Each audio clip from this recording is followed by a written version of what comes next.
You're watching 11 Alive Morning News. 11 minutes of nonstop news starts now. He left for work, like all of us do, and he won't ever walk back through the door again. First this morning, the fiance of a tow truck driver killed while doing his job speaks to 11 Alive. What she's saying as they get ready for his funeral. A family divided by hundreds of miles. What this Metro Atlanta father is doing to reunite his wife and kids and bring her home from Mexico, how he hopes it will help others. It will be a very warm afternoon with plenty of sunshine around. If you like the 80s, you're going to love this forecast. I have it for you coming up. I-20 is getting packed in on both the east and west side of town. There's a look at I-20 westbound in DeKalb County at Lithonia Industrial Boulevard. A lot of brake lights there. Happening today, family and friends will gather to remember a Coweta County man whose life was taken as he was working. He was hit and killed along I-85, and this morning Ariana Maniz is hearing from his fiance ahead of his funeral. After spending 12 years together, Toby and Missy, they were set to get married in September. She tells us now she can't imagine what she'll do without her best friend and soon-to-be husband. When we sat down with Missy, she recalled the final moments they spent together the morning of the fatal crash. She tells us they were enjoying a cup of coffee together before he was dispatched to a crash on I-85 before 7 a.m. on March 15. Shortly after he left, she says she received the call that changed her life forever. Not long after that, I got the call from his owner of his company that he had been in an accident. As Toby was standing in the emergency lane clearing the crash, an impaired driver who deputies say was 31-year-old Christopher Thornton came flying through the scene, instantly killing Toby. Missy says while he died doing what he loved, she's not ready to forgive the driver accused of killing him. She goes on to say that there was a large sign reminding drivers of the state's move over law right next to the crash site. Meanwhile, Toby will be laid to rest at a funeral happening at 1 p.m. in Noonan. There's also an online fundraiser set up to help his family. Back to you. Thank you, Ariana. We are continuing your 11 minutes of nonstop news. Right now, we're working to learn more after a woman was shot while leaving an album release party. It happened just hours ago at an Atlanta tattoo parlor. This was the scene earlier this morning on Grant Street, right outside of Atlanta, Inc. Police say the victim was alert and talking with investigators and is expected to be okay. No word on if she was targeted or a bystander. Today, people in South Fulton have the opportunity to talk with police and sheriff department representatives about public safety. The meeting will focus on preventing youth violence. One city council member tells us the city is considering offering new activities for teens, like a midnight basketball league. The town hall is tonight at 6 at Friendship Community Church. New this morning, Georgia's unemployment rate is holding steady at a little more than 3%. State Labor Commissioner Bruce Thompson said it's the 7th straight month of low unemployment. The current rate of 3.1 is lower than the national rate at 3.6. The state also added more than 3,000 jobs last month. And that was a look at your top headlines. All right, foggy out there this morning, Chesley. Yeah, you're absolutely right. If you look behind me here, this is a picture of what would you see? You would see the King and Queen building right there. This is at 400 Northside Hospital. In fact, you can see the landing area right there and all the lights where the helicopters would land. And we got the street or the roadway, the pavement down below, but you can't see any of that thanks to the fog that's out there. Very dense this morning, folks, in a lot of spots. So be careful as you're driving around. You got 1 mile visibility in Gainesville, Athens, over toward Edenton, 0 in parts of Covington, down to 7 miles in the city of Atlanta. This has been spreading a little bit further over toward the west, so we've been watching it and monitoring it for you. Keep in mind, it's out there, folks, so be careful as you're driving around. Temperature-wise, 71 degrees will be a hit temperature by noon. Going up to 81 for an afternoon high. By 7 o'clock tonight, if you have evening plans, you're looking at fair skies down to 77 degrees by then, but the sun will still be shining. Sun doesn't set until closer to 8 o'clock. We're looking at, again, a few clouds overhead. They're starting to fade away. Much of the southeast today will be nice and sunny with warmer temperatures around. Tracking a front that's off to the west of us that will bring in the threat for severe weather, especially over toward our west. It's a system that we're going to be watching because it's headed toward us, and it will intensify by tomorrow. Today, at least, there is a level 2 threat or a slight risk for severe weather from Oklahoma City down through Dallas. That intensifies tomorrow, becomes a level 4 threat for parts of Arkansas, Louisiana, and into Mississippi. And you can see the level 3 threat surrounding that extends into parts of Alabama. Now, again, the system will weaken somewhat as it moves towards us tomorrow. I'm thinking late Friday going into Saturday, you're still talking about a level 1 threat or a marginal risk for severe weather. What does that mean for us? Well, a few of those thunderstorms could pack some gusty winds, so we'll have to be on the lookout for that.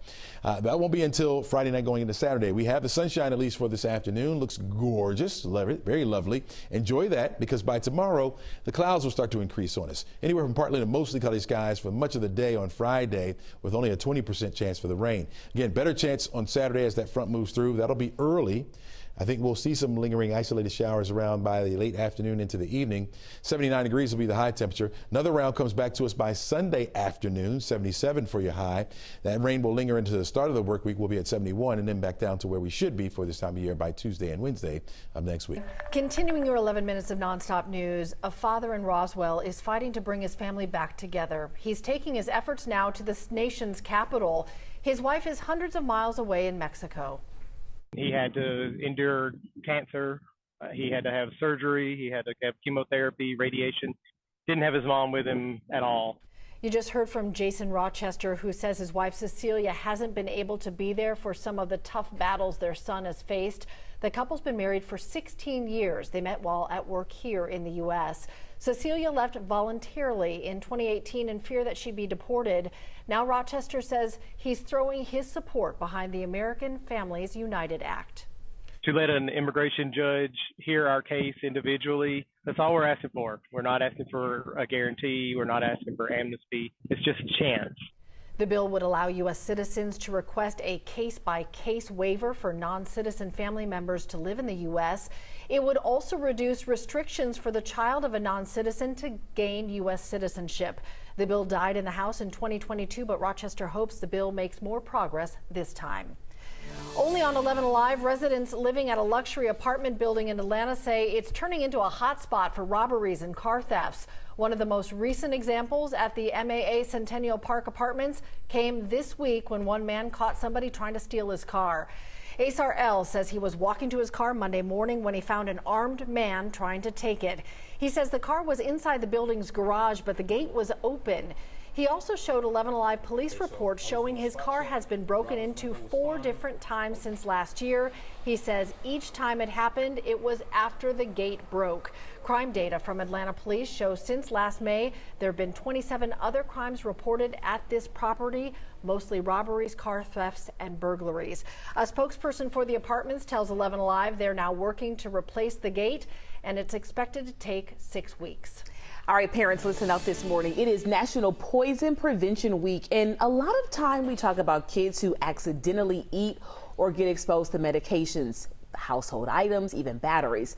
But Liza Lucas joins us this morning to talk about another trend that is concerning to doctors right now. Yes, accidents represent the majority of calls to poison centers, but experts also worry that intentional poisonings, where kids and teens are trying to hurt themselves, are on the rise. Now, data from Georgia Poison Center shows an uptick in these type of calls, and ER doctors telling me they see it too. Now, there was an increase across all age groups since 2020, but the biggest jump was among kids 6 to 12, 37% increase. And Dr. Manisha Agrawal tells me the act is often an impulsive one. Maybe something has really pushed the child over the edge that day. They got bullied on the bus ride home. Someone said something mean about them on social media. And in that moment of distress, they might see something that they can use to harm themselves. Now, nationally, these numbers were already on the rise pre-pandemic. Dr. Agrawal says this really speaks to the mental health crisis for kids and teens and drives home the importance of storing anything potentially dangerous out of reach, whether it's prescription or over the counter. And so we're talking about this now. It's just so startling to see the age getting lower and lower, but prevention may have also changed on the child's age, right? Yeah, so you may have kind of one tactic when kids are younger, but as your kids get older, Dr. Agrawal says you actually need to physically lock up that medication so your child cannot access them. And it's not just the prescriptions we're talking about. It can be as simple as Tylenol, cough medicine, things like that. All right. Definitely a call out to parents this morning, maybe something you never even thought of, to make sure you address that today. If you are struggling, you can call the Georgia Mental Health Hotline anytime by dialing 988. Chesley.